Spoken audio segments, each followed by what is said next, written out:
하나님의 말씀 마태복음 5장 8절입니다.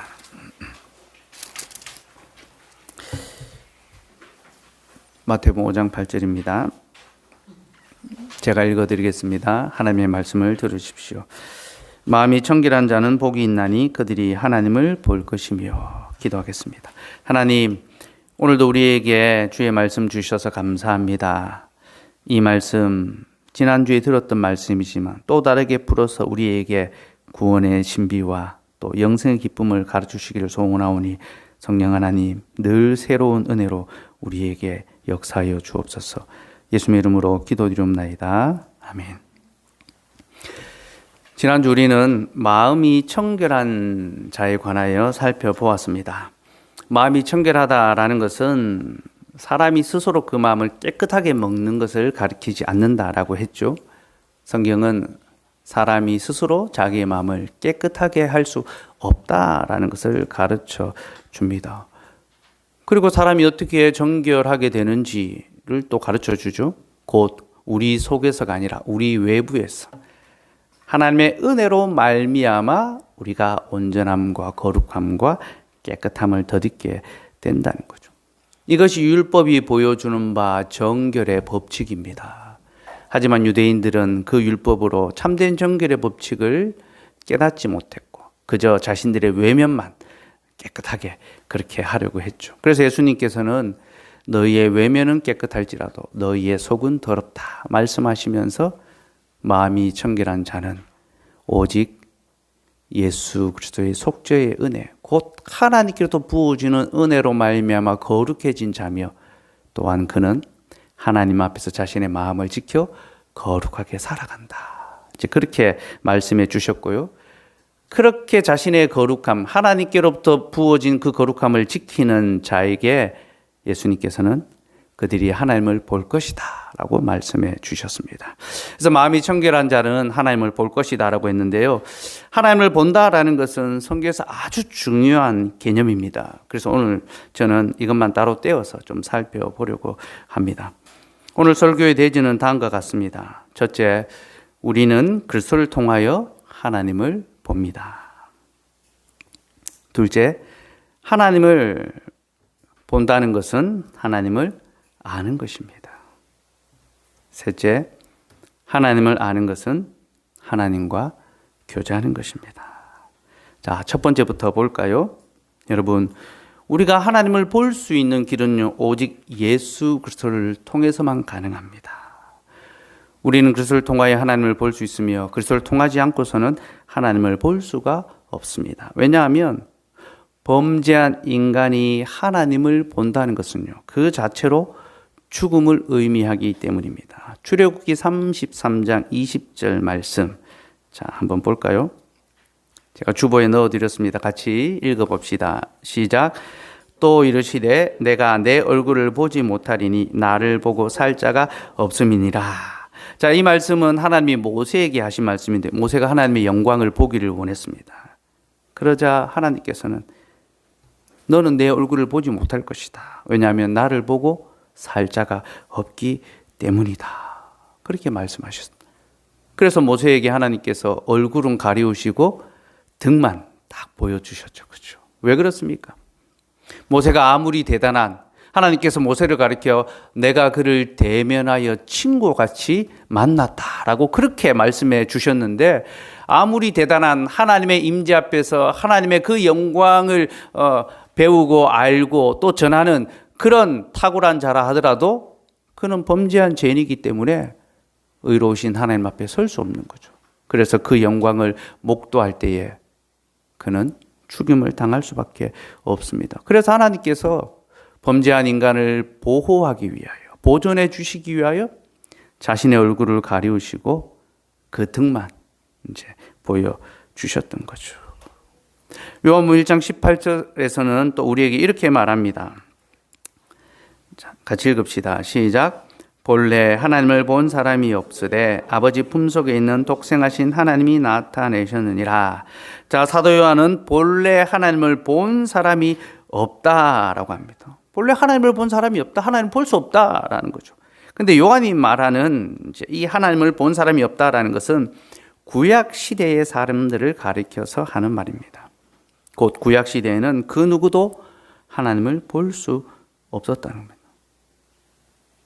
그런데 사도는요, 그렇게 하나님을 볼 수 없었지만 이제는 아버지의 품속에 있는 독생하신 하나님이 나타내셨다라고 말합니다. 이 말이 뭡니까? 옛 시대에는 하나님의 영광을 눈으로 볼 수 없었는데 이제 새 시대에는 하나님의 영광을 눈으로 볼 수 있게 되었다라는 거죠. 예수님께서 하나님의 형상을 우리에게 보여주심으로 우리가 하나님의 영광을 보게 되었다라는 겁니다. 14절 말씀도 한번 볼까요? 14절 시작. 말씀이 육신이 되어 우리 가운데 거하심에 우리가 그의 영광을 보니 아버지의 독생자의 영광이요 은혜와 진리가 충만하더라. 말씀이 육신이 되어 우리 가운데 거하시면, 여기서 거하신다라는 말은 장막, 성막을 치고 우리 가운데 거하신다라는 그런 뜻이 있는데요. 예수님께서 우리에게 육체로 오심으로 말미암아 우리가 예수님을 보게 되었습니다. 근데 그 예수님을 통하여 누구를 본다는 것입니까? 하나님의 영광을 보게 되었다라는 것입니다. 그럼 예수님은 육신을 입고 이 땅에 오셨죠. 그러니 예수님을 보는 자는 직접 눈으로 예수님을 보고 만지고 또 그렇게 경험할 수 있습니다. 그죠? 그리고 그것이 바로 영광스러운 하나님을 보는 것이다 라고 그렇게 요한은 이야기하고 있는 것입니다. 요한이 이것을 통하여 우리에게 새로운 시대가 왔다는 것을 선포합니다. 전에는 아무도 하나님의 영광을 볼 수 없었는데 이제는 예수 그리스도를 통하여 하나님의 영광을 보는 시대가 열렸다는 거죠. 그리고 이 말은 하나님을 아는 지식이 있어서 완전히 새로운 시대가 도래했다는 것을 보여줍니다. 계시에 있어서 완전히 새로운 시대가 도래했다라는 것을 보여주는 겁니다. 여러분, 사람이 하나님을 아는 방법은요, 하나님께서 우리에게 자신을 알려주시는 길밖에 없습니다. 하나님은 창조주시고 하늘에 계시니 우리가 하나님을 더듬어 알거나 살필 수가 없습니다. 그가 우리에게 찾아오셔서 자신을 보여줄 때에만 우리는 하나님을 알게 됩니다. 그런데 구약시대에는 하나님께서 자신의 실체, 자신의 본질을 가르치시지 않고 자신의 그림자만 희미하게 가르치셨습니다. 그 얼굴을 보여주시지 않고 등만 보여주셨던 거죠. 여러분, 등을 본다는 것은 그 사람이 어떤 사람일까라는 것에 대해서 어느 정도 짐작을 할 수 있지만요, 정확하게 알 수는 없습니다. 그래서 그런 말도 있잖아요. 뒷모습만 예뻤다. 뒷모습만 멋있었다. 그러니까 등을 본다는 것은 어렴풋하게 그 대상을 짐작할 수는 있지만 정확하게 그를 알지는 못합니다. 하나님께서는 구약시대에 자신을 그렇게 희미하게 알려주셨습니다. 자신의 전부를 알려주시지 않고 일부만 알려주셨습니다. 특별히 하나님께서 구약시대의 자기 백성에게 자기를 알리기 위하여 여러 가지 방편들을 사용하셨는데요. 첫째는 계시의 말씀을 주셨습니다. 계시의 말씀을 통해 자기를 알려주셨고, 둘째는 이적과 기사를 행하셨습니다. 출애굽의 그 사건, 또 여러 가지 광야의 사건, 이런 것들을 통하여 자신이 어떠한 자인지 자신의 능력을 친히 보여주셨죠. 그리고 성막과 제사의 규례들을 보여주셨습니다. 이것은 하나님의 속성이 무엇인지를 알려주는 겁니다. 구약시대에 하나님이 자기를 보여주는 방식은 크게 세 가지입니다. 첫째는 계시의 말씀, 둘째는 표적과 기사, 셋째는 성막과 제사의 규례를 통하여 자신이 어떤 자인지를 가르쳐 주셨는데, 이 모든 것들은 사실 실체가 아닌 그림자입니다. 뒷모습이라는 거죠.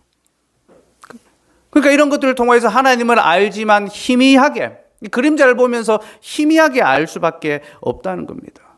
그러니 구약 시대의 성도들은요, 하나님을 향하여 믿음을 갖지만 하나님을 향한 온전한 지식은 가질 수가 없었습니다. 한계가 있는 지식을 그들은 가지고 있었던 거죠. 특별히 하나님께서 자기를 나타내기 위해 주신 그 방편 중에 성막을 한번 봅시다. 여러분, 성막은요, 하나님의 임재를 보여주는 그런 상징적인 이제 장치, 그런 도구인데요. 하나님께서 그 성막에 자기의 영광을 구름처럼 다 임하시면요, 이스라엘 백성들이 하나님이 지금 우리와 함께 하시는구나, 이걸 깨닫습니다. 그리고 성막에 항상 등불을 켜두었거든요. 그 불이 켜져 있다는 것은 사람이 그 안에 있다는 거죠.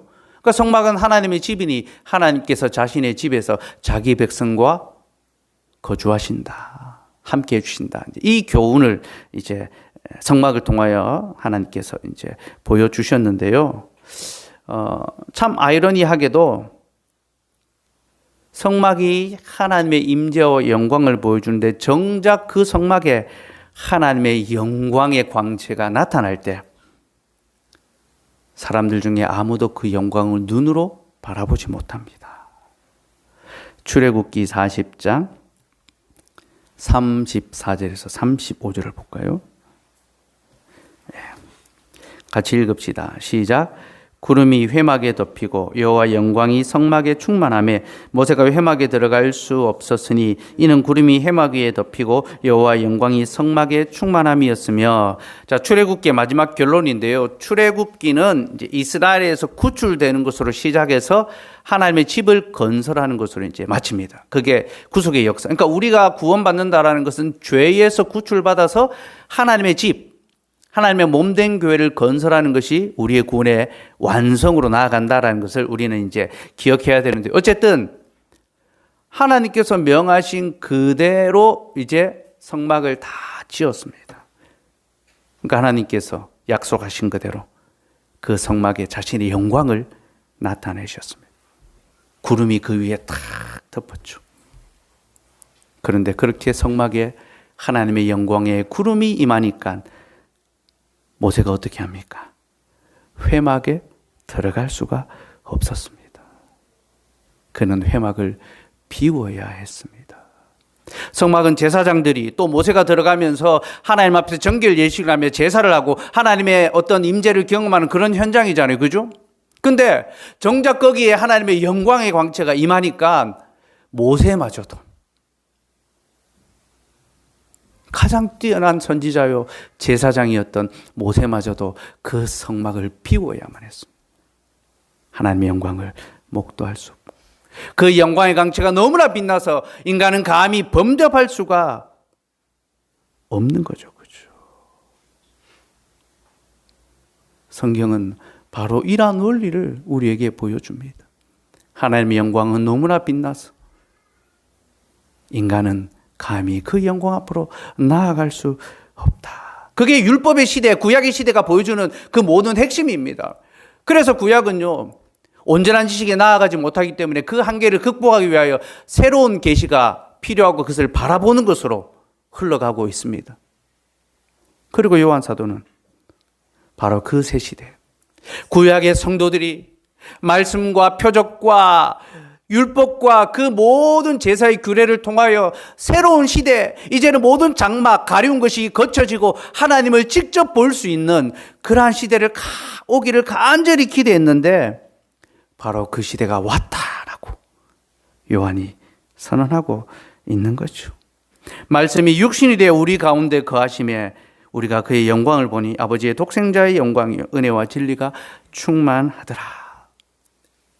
이스라엘 역사 속에서 세워진 그 성막은 하나님의 영광을 보여주는데, 거기 하나님의 영광이 임할 때에 아무도 그 영광을 목도할 수 없고 뒤로 물러날 수밖에 없었는데, 말씀이신 하나님께서 우리 가운데 장막, 성막으로 오시니 우리가 이제 그 영광을 눈으로 보고 경험하며 하나님을 알 수 있는 그런 시대가 왔다. 이것이 요한이 말하는 새 시대의 표징입니다. 그러므로 여러분, 마음이 청결한 자는 하나님을 볼 것이다 라는 이 말씀은요, 1차적으로 이 땅에 육신으로 오신 예수 그리스도를 통하여 하나님을 보게 되는, 그 하나님의 영광을 눈으로 보게 되는 바로 그것을 가리킵니다. 그리고 우리는 이 은혜가 아무나 누릴 수 있는 것이 아니라 하나님께서 택하신 특별한 자들, 곧 아브라함과 모세와 다윗이 그렇게 보기를 소원했지만 그들은 결국 보지 못했고, 예수 그리스도 안에서 성령의 은혜를 입은 자들이 이제는 그 은혜의 영광을 눈으로 보게 되었다. 바로 그 사실, 이것을 가르쳐주고, 그래서 하나님의 영광을 보는 자들은 복되다. 너희는 복된 자들이다. 옛 시대의 성도들이 그렇게 소망했으나 누리지 못했던 것을 너희가 누리게 되었으니 너희는 실로 복되다. 그렇게 말씀하는 겁니다. 사랑하는 여러분, 예수님은 하나님의 본체시며 하나님의 영광의 광채가 무엇인지를 우리에게 보여주십니다. 그는 구약시대의 모든 가려진 장막을 다 거치시고 하나님의 그 은혜와 사랑의 실체가 무엇인지를 우리에게 알려주시고요. 이제 우리는 그것을 통하여 희미하게 하나님을 아는 것이 아니라 온전하게 제대로, 거울을 보는 것처럼 희미하게 하는 것이 아니라 얼굴을 맞대고 아는 것처럼 하나님을 정확하게 알 수 있게 됩니다. 그리고 우리가 하나님을 정확하게 안다는 것은요, 그를 분명하게 믿고 고백할 수 있게 된다라는 것을 의미합니다. 하나님을 알므로 하나님을 바르게 믿고 고백할 수 있는 거죠. 여러분, 예수님께서 육신을 입고 이 땅에 오신 이유는 바로 이 일을 위해서입니다. 하나님을 바르게 알므로 우리가 하나님을 바르게 고백하게 하기 위해서요. 특별히 예수님은 하나님의 말씀이시죠, 그죠? 말씀이신 하나님께서 육신으로 오신 것이 예수님입니다. 여러분, 말이라는 것이 갖는 역할이 뭡니까? 말이 하는 기능이 무엇입니까? 말은요, 어떤 사람의 생각과 인격을 구체적으로 보여주는 도구입니다. 그죠?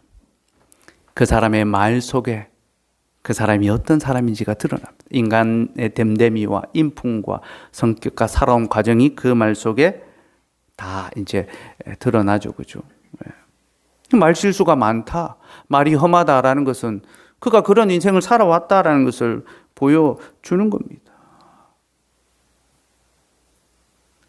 그러므로 여러분, 말씀이신 하나님께서 육신으로 우리에게 오셨다는 것은 곧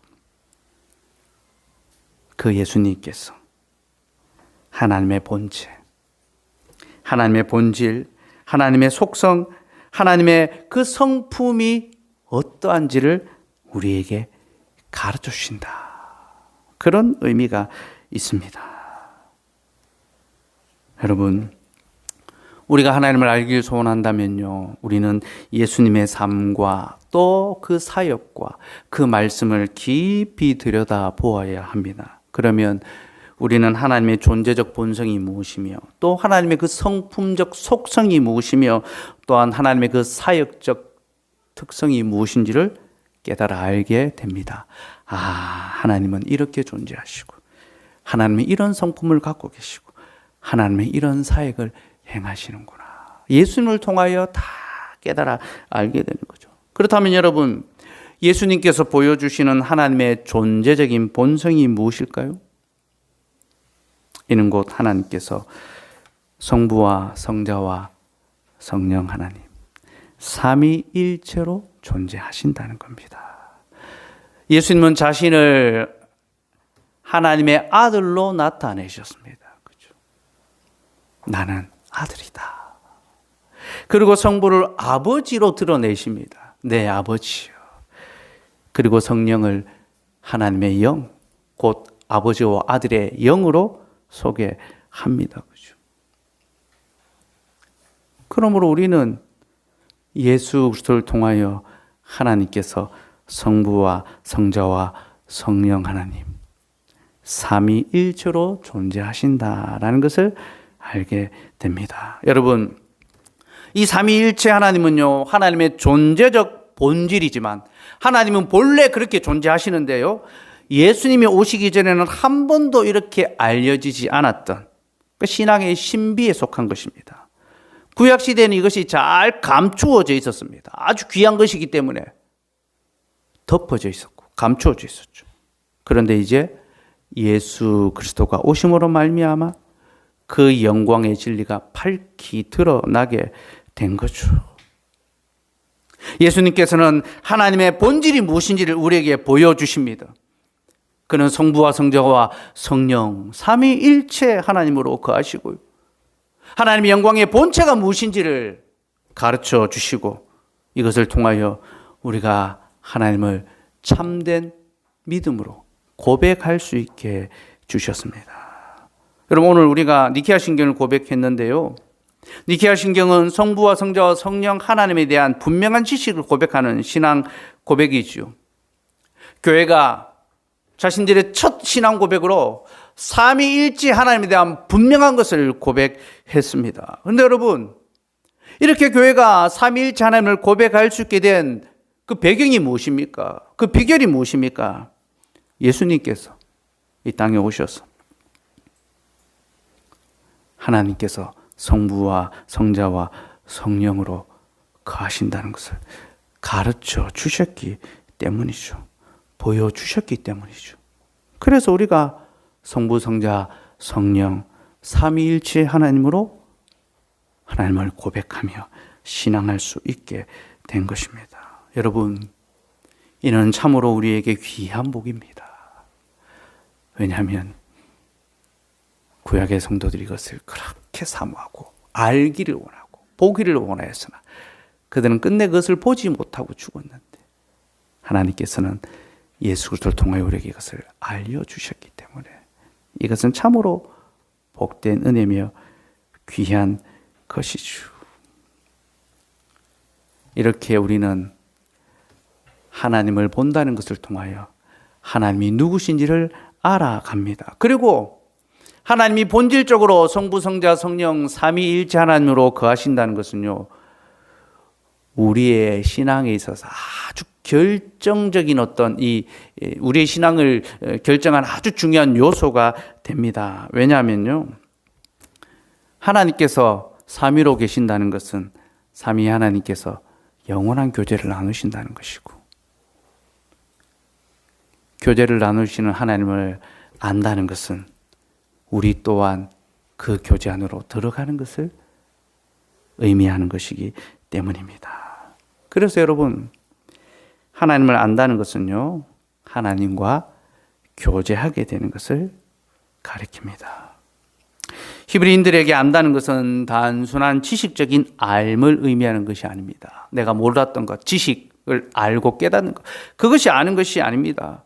그들에게 알미란 것은 직접 경험하고 몸으로 누려서 깨달아 아는 것, 아주 가까이서 교제하며 알아가는 바로 그것을 가리킵니다. 보다 정확하게는요, 부부가 성적인 결합을 통하여 서로를 깊이 알아가게 되는 것, 그것을 가리켜 서로를 안다라고 말합니다. 그래서 여러분, 결혼이 하나님과 우리의 관계를 보여주는 그 신비라는 이유가 바로 여기에 있습니다. 결혼을 통하여 남편과 아내가 서로 육체적인 한 몸이 되고 서로를 깊이 알아가는 것처럼 우리가 하나님을 안다는 것은 하나님과 깊은 연합, 교제, 하나됨을 누려가는 것, 바로 그것을 가리키기 때문입니다. 그러므로 여러분, 우리가 하나님을 안다라고 말하려면요, 우리는 그분의 존재적 본질을 알 뿐만 아니라 그분과의 깊은 인격적인 교제를 나눈 데까지 나아가야 합니다. 예수님께서는 바로 이를 위하여 이 세상에 오셨습니다. 곧 우리가 하나님을 알고 또 그분과 교제할 수 있게 하기 위해서 육체를 입고 이 땅에 오셨습니다. 여러분, 만약 주님이요, 하나님과의 교제가 아니라 하나님에 대한 지식만을 주시기 원하셨다면 그는 굳이 육신을 입으실 필요가 없습니다. 영으로만, 천사들을 통해서만 우리에게 하나님에 관한 지식을 가르쳐 주시면 됩니다.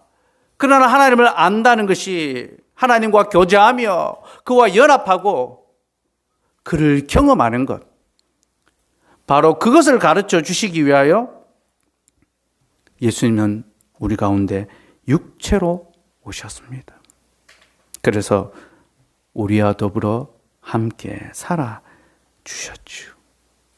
제자들이 육체로 오신 예수님을 눈으로 보고 귀로 듣고 손으로 만졌지 않습니까? 그죠? 그래서 사도 요한은요, 우리는 하나님의 영광의 본체이신 예수님을 눈으로 보고 손으로 만지며 귀로 들었다라고 말합니다. 요한일서 1장 1절 말씀 같이 읽읍시다. 시작. 태초부터 있는 생명의 말씀에 관하여는 우리가 들은 바요, 눈으로 본 바요, 자세히 보고 우리의 손으로 만진 바라. 요한은 자신들이 하나님을 눈으로 보고 손으로 만지고 온몸으로 경험했다, 귀로 들었다라고 말합니다. 이 말이 무슨 뜻입니까? 곧 그들이 하나님과 더불어 살며 사귐을 얻고 그와 교제하며 그의 사랑에 참여한 자들이 되었다. 우리는 영광의 하나님과 함께 만나 교제하고 그를 경험하고 그와 더불어 산 자들이다. 하나님과 동행하며 산 자들이다. 그렇게 말했던 것입니다. 이는 곧 자신들의 지식이 그저 이 지적인 것이 아니라 온 마음과 온 몸으로 하나님을 알고 하나님과 친밀한 교제를 나누었던 것, 바로 그것을 가리키며 너희도 우리를 통하여 그 하나님과 참된 사귐을 얻으라. 사도의 복음을 통하여 우리도 참되고 영원하신 하나님을 알며 그분과 교제하고 그분과 더불어 살아갈 수 있는 자로 우리를 세워주는 거죠. 이것이 하나님께서 지금도 사도의 복음으로 일하시는 그 은혜의 증거입니다. 이러한 복음의 원리, 구원의 원리는요, 예수님께서도 친히 우리에게 말씀해 주셨습니다. 요한복음 17장 21절 22절 말씀만 볼까요? 같이 읽읍시다. 시작. 아버지여, 아버지께서 내 안에 내가 아버지 안에 있는 것 같이 그들도 다 하나가 되어 우리 안에 있게 하사 세상으로 아버지께서 나를 보내신 것을 믿게 하옵소서. 내게 주신 영광을 내가 그들에게 주었사오니 이는 우리가 하나가 된 것 같이 그들도 하나가 되게 하려 함이니이다. 예수님께서 아버지가 내 안에 내가 아버지 안에 있다라고 말씀하셨습니다. 성부와 성자와 성령이 하나다라는 것을 보여주셨죠. 그리고 이것은 하나님의 영광의 지혜며 이 영광의 지혜를 저들에게 알려주었으니 이제 저들도 우리와 같이 하나가 되게 하여 주옵소서. 그렇게 우리를 위하여 기도해 주셨습니다. 이는 곧 우리가 하나님을 알므로 하나님과 교제하게 되고 또 성부와 성자가 영원한 교제 가운데 친밀하게 연합되고 하나 되신 것처럼 우리도 삼위 하나님의 그 교제 안으로 들어가서 그분을 알며 그분과 교제하고 그분과 동거하며 살아가는 것. 그리고 바로 그러한 원리를 통하여 우리가 서로 사랑하고 서로 알아가고 서로 하나 되어가는 것. 그렇게 하나님과의 영원한 교제와 성도들 간의 친밀한 교제를 위하여 예수님께서 이 땅에 오셨고 하나님의 속성, 하나님의 본질을 우리에게 보여주셨고 이제 그것을 우리에게 가르쳐 알게 함으로 우리도 그 교제 안으로 초청해 주신다는 겁니다. 여러분, 이것이 하나님을 아는 지식의 궁극적인 목표입니다. 곧 하나님을 알되 하나님과 교제하고 이로써 하나님과 더불어 연합하며 또한 우리가 서로 알고 사랑하며 교제하여 하나 되는 것. 이것이 하나님을 아는 지식의 궁극적인 목표며, 우리가 이 지식을 얻게 된다면, 이 지식을 누리게 된다면 우리에게 이보다 더 놀랍고 복되며 기쁜 그런 일은 또 없습니다. 왜냐하면요, 우리가 누군가 한 사람을 알고 그와 교제하고 사귐을 얻고 연합하여 하나가 된다는 것, 가정을 이루고 또 사랑하며 살아간다는 것, 참 기쁘고 선하고 좋은 일이지 않습니까? 그죠? 그런데 참되고 영원하신 하나님을 알며 그분과 교제할 수 있다면 이것보다 우리에게 더 복되고 즐거운 일이 어디에 있겠습니까? 제가 주중에 라디오 프로에서요, 탤런트 송승환 씨가 나와서 인터뷰를 하는, 이제 송승환 씨에 대해서 인터뷰를 하는 이제 그런 방송을 들었는데요. 이분이 아주 오랫동안 이제 연기 생활을 해왔는데, 이제 또 기획자, 공연 기획자로도 유명하시죠. 난타 공연을 기획했고, 이제 평창 올림픽 총 이제 공연의 총 책임자이기도 했습니다. 이분이 평창 올림픽이 끝나고 난 다음에 시력이 너무 안 좋아져서 지금은 거의 보지 못하는 수준, 그러니까 이제 시각 장애인의 그 수준까지 이르렀다 하더라고요. 그 인터뷰를 하는 진행자가 선생님께서 앞을 못 보신다니 너무 답답하시겠습니다. 청각 장애인들은 듣지는 못해도 보기라도 할 수 있는데 시각 장애인들은 보지 못하니까 얼마나 더 힘들고 답답하겠습니까? 라고 그렇게 이제 물었습니다. 그러자 송승환 씨가요, 우리가 생각하기에는 청각장애인보다 시각장애인이 더 불편하고 답답할 거다. 그러니까 보지 못하는 것이 더 힘들고 답답할 거다라고 생각하는데 실제로는 시각장애인보다 청각장애인이 더 큰 불편함과 답답함을 느낀다라고 그렇게 이야기하더라고요. 그 이유는요, 청각장애인들은 시각장애인들은 사물과의 단절입니다. 보지 못하잖아요. 그죠? 그러니까 어떤 사물과의 어떤 이 단절이지만 들을 수는 있잖아요. 그죠? 사람과는 관계를 이어갈 수 있다. 반대로 청각장애인들은 눈으로는 볼 수 있지만, 사물과는 교제할 수 있지만 사람의 말을 듣지 못하니까 그 교제의 한계와 이 결핍이 너무 크답니다. 사랑한다는 말, 의사소통, 서로 대화할 수 없기 때문에 더 큰 어려움과 답답함을 느낀다 하더라고요. 제가 그 얘기를 듣고요, 인간의 참된 기쁨이 무엇인가, 인간이 살아가는 방식이 무엇인가를 좀 생각하게 됐습니다. 여러분, 인간은 수많은 관계 속에서 살아갑니다. 그죠? 그 관계를 통하여 힘을 얻고 위로를 얻습니다. 그죠? 인간은 왜 그렇게 관계를 통하여 자신의 삶을 영위해 갑니까? 이는 곧 인간이 그렇게 지음받았기 때문이죠. 하나님께서는 사람을 그런 존재로 서로 관계하며 살아가도록, 그래서 사람이 독주하는 것이 하나님 보시기 좋지 않다고 하셨습니다. 이는 사람이 서로 관계하는 존재로 지음을 받았는데 아직 관계할 자가 없으니까 그게 좋지 않다는 거죠. 그런데 여러분, 사람이 독주하는 것이 하나님 보시기에 좋지 않다는 것은 그저 인간의 결핍만을 보여주는 것이 아닙니다. 하나님의 어떠함, 곧 하나님께서 서로 교제하며 거하신다는 것을 보여주고, 사람을 하나님을 닮도록 지으셨으니 사람은 교제함을 통해서만 온전한 기쁨과 만족을 누릴 수가 있다는 것입니다. 그래서 여러분, 고대의 교부들은요, 하나님은 결코 외롭게 홀로 계시지 않는다, 이런 말을 했습니다. 하나님은 독차하지 않으십니다.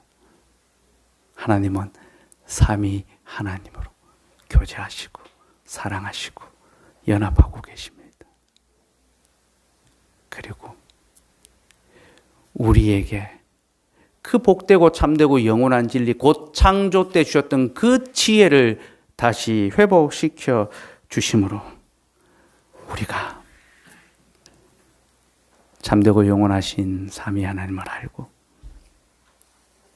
그분이 서로 영원한 연합 가운데 연결되어 있는 것처럼 우리도 하나님과 교제하고 사랑하고 하나님을 힘입어 우리가 서로 교제하고 사랑하며 관계를 맺어갈 수 있게 되었다는 겁니다. 여러분, 그러니 하나님을 알아가는 이 기쁨, 또 그로 말미암아 하나님과 교제하게 되는 이 즐거움이 우리에게 얼마나 크고 놀라운 복입니까? 이는 사람에게 주어진 가장 최고의 복입니다. 특별히 이 복을 구약의 성도들은 그렇게 보기를 소원했지만 그 누구도 보고 경험하지 못했습니다. 그러나 육신이 되신 예수 그리스도를 통하여 이것이 우리에게 나타났고 또 그 영광을 눈으로 목도한 자들이 있으며 손으로 만지고 귀로 들은 자들이 직접 기록하여 우리에게 전해 주었고 우리는 그 사도적 복음을 통하여 그들과 같이 삼위 하나님에 대하여 듣고 보고 만지며 경험하고 있습니다. 여러분, 이것이 예배 때 일어나는 일이며 이것이 예배의 순서에 구체적으로 다 적용되고 있습니다. 우리는 하나님의 말씀을 귀로 듣습니다. 그죠? 그리고 손으로 만집니다. 성찬이 바로 하나님을 만지는 것이고 경험합니다. 그죠? 그것을 먹고 마심으로 누리게 되죠. 그죠? 그래서 예배를 통하여 하나님을 보며 그를 더 깊이 알고 그와 연합하고 교제하고 그것을 힘입어 성도의 아름다운 교제를 나누고 세상과 화평하는 자로 나아갑니다. 그래서 그 다음이 화평케 하는 자가 나오는 거죠. 그죠? 하나님을 봄으로 하나님과 사귐을 얻은 자들이 이제 세상으로 나아가서 세상과도 사귐을 얻게 되는 거죠. 그러니 여러분, 하나님을 알아가는 이 지식이 우리에게 가장 귀하다는 것을 알고 이것을 더욱 귀하게 여깁시다. 아구스티누스는 자신의 고백록에서 자기의 살아온 인생을 돌아보며 이런 고백을 했습니다. 육체적인 쾌락과 즐거움이 제 아무리 크고 물질적인 찬란함과 부유함이 제 아무리 대단하다 하여도 영생의 즐거움과 견줄 수는 없으며 하나님을 아는 지혜에 비할 수는 없다. 나는 하나님을 간절히 알기를 원하며 그것 하나면 충분하다. 참으로 그것만 있으면 족하다. 이런 말을 했는데 이 말은 자기 어머니와 하는 그 대화 속에서 했던 고백입니다. 그러니까 아구스티누스의 어머니가 자기 자식이 세속적인 성공을 거두길 바랬습니다. 공부를 많이 해서 명예를 얻고 많은 부여를 얻기를 바랬던 것이 어머니의 그 마음이었거든요. 근데 아구스티누스가 이제 하나님을 알고 또 하나님의 그 교회의 직분자, 목회적 사역을 감당하게 되니까 어머니가 너가 세상적인 성공을 원했는데 이제 하나님 안에서 내가 참으로 복되고 성공된 삶을 살아가니 내가 그걸로 족하다. 그러니까 나중에 그 아구스틴 어머니도 인간적 욕심을 다 버려두고 아들을 통하여 하나님을 알아가는 지식과 지혜가 가장 귀하다는 것을 이제 고백했던 것입니다. 그리고 아구스티누스가 참된 지혜가 무엇인가? 하나님을 아는 것이다. 자신이 살아오며 누렸던 그 육체적인 쾌락과 물질적인 부유함과 성공의 명예 그 모든 것이 영생의 기쁨과 하나님을 아는 지혜에 비할 수가 없다. 그렇게 고백했습니다. 사랑하는 여러분, 여러분들이 지금 간절히 바라고 또 얻기를 구하는 것이 무엇입니까? 여러분이 삶의 중심에 두고 또 배우기를 원하는 그 지식의 내용들이 무엇입니까? 참으로 하나님을 알고 그분과 교제하고 그분을 사랑하는 것. 바로 그것이 우리의 삶을 이끌어가는. 그래서 내가 하나님을 바르게 알 수 있다면 그것으로 족하고 내가 하나님과 교제하고 하나님과 사랑할 수 있다면 그것이 나에게 가장 큰 복이다라고 고백하며 살아가십니까? 아니면 하나님을 아는 지식은 별것 아닌 것처럼 느껴지고 세상에 많은 지식을 얻는 것, 그것이 더 귀하며 하나님과 더불어 교제하고 연합하는 것보다 세상의 다른 것들과 교제하고 다른 사람들과 연합하고 다른 복들을 더 받기를 구하는 것, 그것이 우리의 모습은 아닌지요. 사랑하는 여러분, 우리 하나님께서는 매주일 예배의 자리에서 우리에게 자신을 보여주십니다. 곧 삼위일체의 하나님. 하나님의 본체의 영광이 무엇인지를 우리에게 알려주시고 그 예배의 자리에서 친히 강림하심으로 우리를 만나주시고 우리가 그 말씀을 귀로 듣고 눈으로 보고 손으로 만질 수 있게 해주십니다. 그렇게 하나님과 교제하게 해주시고 그리고 그 교제를 통하여 얻는 유익이 우리에게 가장 큰 기쁨이고 귀한 진리라는 것을 가르쳐 주십니다. 그러니 여러분 더욱 예배를 귀히 여기고 이 예배의 자리에서 선포되는 말씀을 통하여 하나님을 알고 그 깨달아 아는 것으로 주님과 교제하기를 힘쓰며 서로 사랑하고 또 세상을 사랑하며 화평케 하는 자로 그렇게 살아갑시다. 그리하면 세상도 우리를 통하여 하나님을 알고 하나님과 교제할 수 있는 그 복을 누리게 될 것입니다. 기도하겠습니다.